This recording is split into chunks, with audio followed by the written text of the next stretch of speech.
What's up, everybody? Welcome back to the Fantasy Files.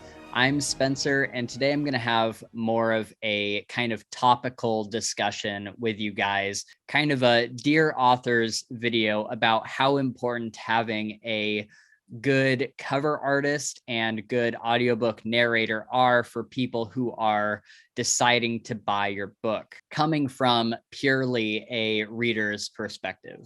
These are just my dumb opinions, so take everything I say with a grain of salt. But I was thinking about this a lot the other day, and I realized how much a cover or audiobook narrator determine what I read, at least initially, for better or worse.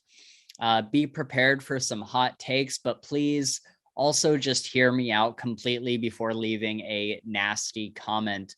Despite what it may look like, this video is not meant to criticize or to be negative. It's meant to show and talk about how much good covers and narrators impact whether a reader buys a book or not.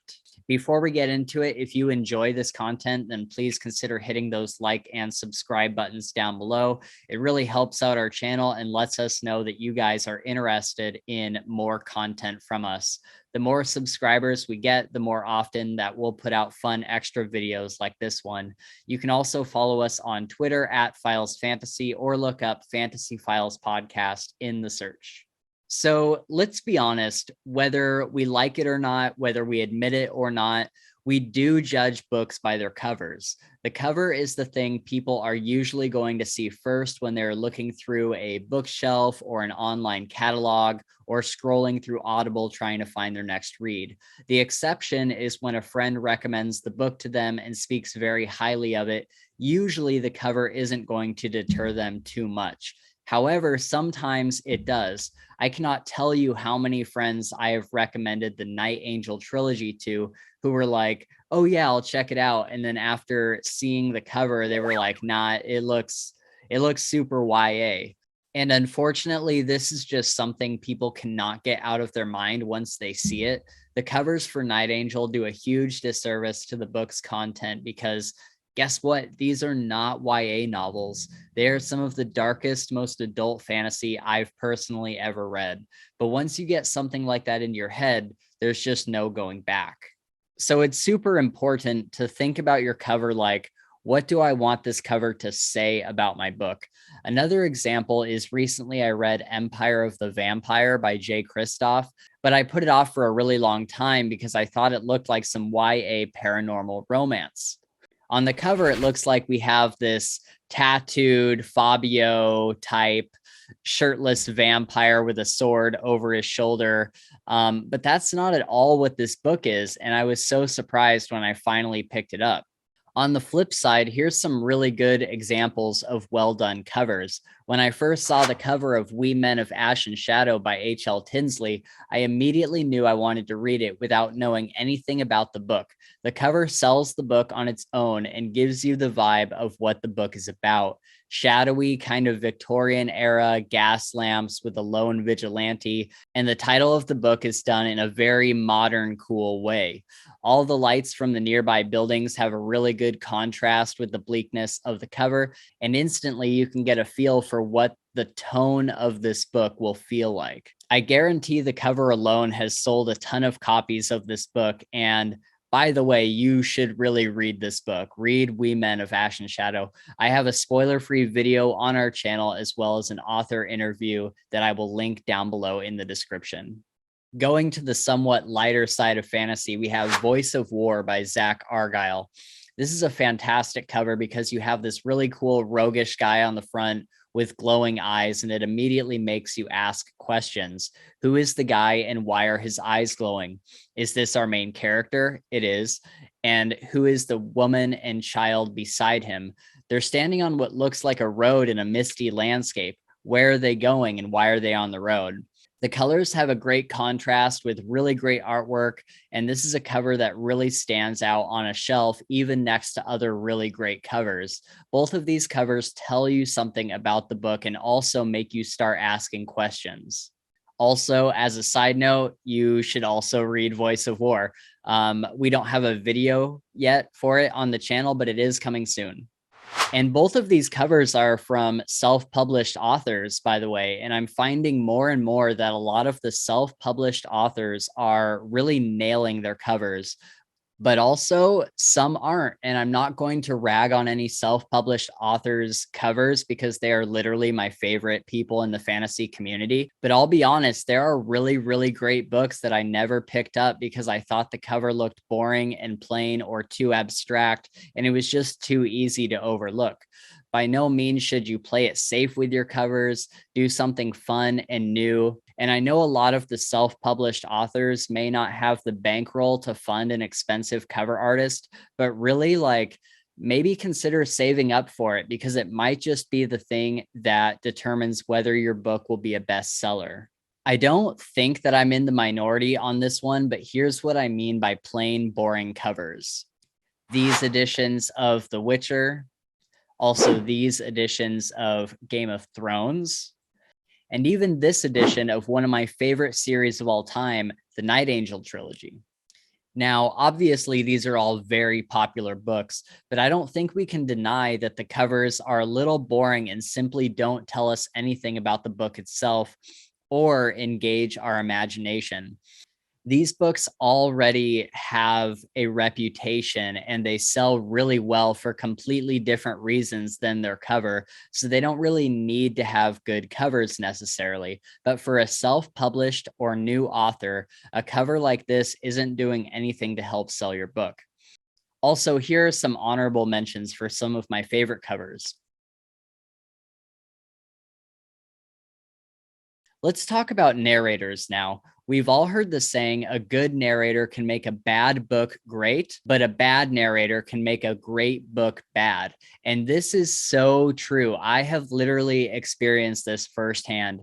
Dragon Seed by James Maxey is one of my all-time favorite fantasy books. I love this book more than I love my dog. Okay, not really, but you get the point. So last year I saw that it was on Audible and decided to get it because it was time for a reread. 1 hour in, I could not believe how this narrator had taken one of my favorite books and turned it into something that I couldn't wait to get out of my ears. And I wouldn't say that it like ruined that book for me because I had already read it in physical copy many, many times, but it certainly ruined that experience of it.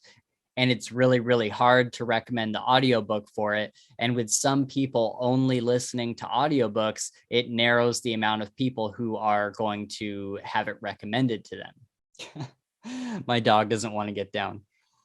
So you're a new or self-published author and you've just finalized your first book or new book in a series or whatever, and have decided that you want an audiobook to reach even more people. Awesome. I love audiobooks. It's pretty much all I listen to and is the main way that I consume novels. And I would guess that a large majority of the fantasy audience is going this way as well, as people kind of get more and more busy and further away from quiet time where we can sit and read a physical book. So you start looking for a narrator and realize it's kind of pricey. It's pricier than you thought it would be, but you really, really want an audiobook. So you choose the best bang for your buck, but it's not your best option. It's not the narrator you really wanted, the one who really expresses your book to its full potential. You put it up on Audible, but it's just not selling, and no one is leaving reviews. Why is this?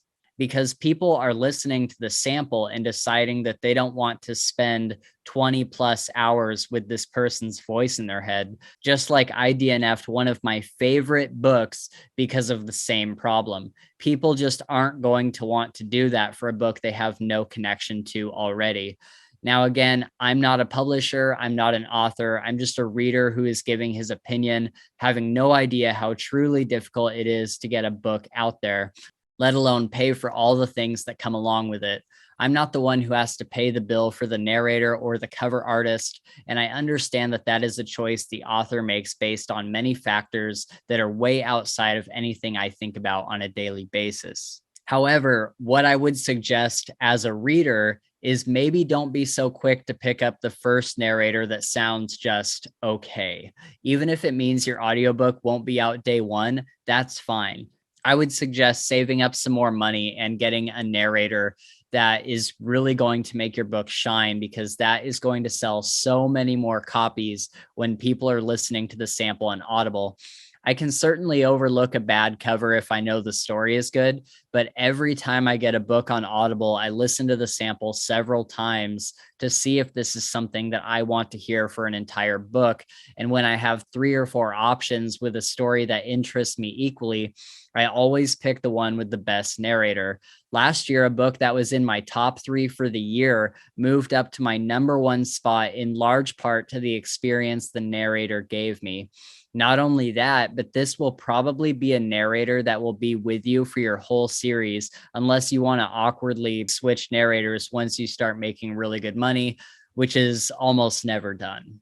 There's been several books I was excited for this year that would have been an instant buy for me, but the narrator just wasn't someone I wanted to listen to, whether it was a monotone reading of the story, or no different voices for each character, or just really bad audio quality, which is becoming more of a problem with more people kind of working from home or their basement or office with maybe subpar equipment or no sound booth. Let's talk about some really good narrators. I'm going to go back to the first couple books I mentioned and talk about We Men of Ash and Shadows narrator RJ Bayley, who we also interviewed on the channel. RJ Bayley does incredibly unique and varying voices for every single character, really making you feel like each character is from a different part of town or way of life. You can feel the backstory in every character just by the way he does their voices. He has a smooth rolling gait to the way that he reads the non-dialogue parts of the book, and it's just an absolute joy to listen to. I really didn't want the book to end, and when I initially heard the samples for this book, it was an instant buy. Check out this clip from We Men of Ash and Shadow that I got permission to share by RJ Bayley, and pay attention to the different ways he embodies each character. He spoke through a mouthful of crumbs. Do you have a name? It's Ruth. There was an air of abject disinterest in her reply. No. Henriette shook her head. We talked about this. It can't be Ruth. Not anymore. It has to be alluring, sensual. Nobody wants to fuck a Ruth. Your name is Carmen. Do you see how there is a distinct difference in voices between the first man who speaks, and then Ruth, a younger, higher-pitched female voice, and then Henriette, the slightly deeper, smokier female voice, and then the actual narrating voice that tells the story? All of these have a distinct personality to them, and you can almost envision the characters behind the voice. Not only that, but he does these voices really well. You can tell that he has put thought into every voice and has practiced them over and over and over until they're perfect. This is exactly what you want in a narrator.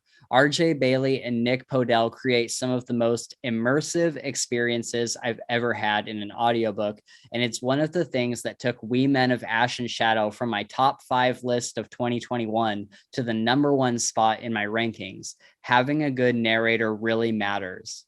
Also, Voice of War's Adam Gold, same thing. He was a smooth, deep baritone that you just want to keep listening to. It's literally like honey in your ears without the stickiness. But you can tell that both of these guys have a really high quality setup with sound booths and good microphones that don't let in any background noise, and they don't sound like they were recorded in an empty room with sound bouncing all over the place. Between the covers of these books and the audio narrators, plus a fantastic story, these are really well-rounded books, and it's no wonder why they sell so well. Of course, you have your Simon Vance and Michael Kramer and Nick Podell, who all do incredible work as well, but I would imagine they would be on the very high end of expensive. And if you're able to hire them, then you probably aren't watching this video. Again, I know this stuff isn't cheap, and sometimes you got to do what you got to do, but I just wanted to show you guys what is going through an avid reader's mind when we are deciding on a book to read. Covers catch us in the first place, pushing us to check out the description and sometimes pushing us to buy it on the cover alone. And narrators, for us audiobook listeners, are usually going to completely determine whether we buy the book or not. So these are two very important parts in our book buying decisions. All right, well, I'm going to wrap it up there. I hope this was informative or made you think about picking your cover artist or narrator. Like I said, especially with the narrator, just wait until you can get a good one, because that is something that's going to follow you for a long time all throughout your series. Thank you so much for watching, and don't forget to like and subscribe if you enjoyed this content. And you can also follow us on Twitter at Files Fantasy. Stay tuned for our Wise Man's Fear Part 2 episode that'll be posted next Monday. And check out some of the books that I've mentioned in this video. I'll link any reviews and interviews we have done for them below in the description. Until next time, have a wonderful day, and we'll see you in the next video.